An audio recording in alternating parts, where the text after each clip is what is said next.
చేదు నిజం చెప్తా, నేను కాటి కాపరిని. నన్ను దూరం దూరం అన్నోళ్ళందరూ చివరాఖరికి మన దగ్గరికి రావాల్సిందే. ఆ మర్యాదగా దూరంగా పోతావా లేదా? ఏంది సామే, శివయ్య మెడలో పామే బుస్సుమనలేదు. ఏంది నువ్వు కస్సు బుస్సుమంటున్నావు? సరే, నువ్వు అన్న ప్రకారమే దూరం పోతా.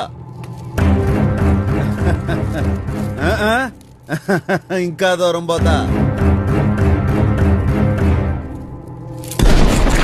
ఎంత దూరం పోయినా నేనున్న భూమి మీదనే నువ్వు ఉంటివి. మరి మైలు కాదంటావా? నేను ఆకాశం కింద ఉన్నా, నువ్వు అదే ఆకాశం కింద ఉన్నావు. అంటుకోదంటావా? ఈ గాలోను మీదకొచ్చే గాలే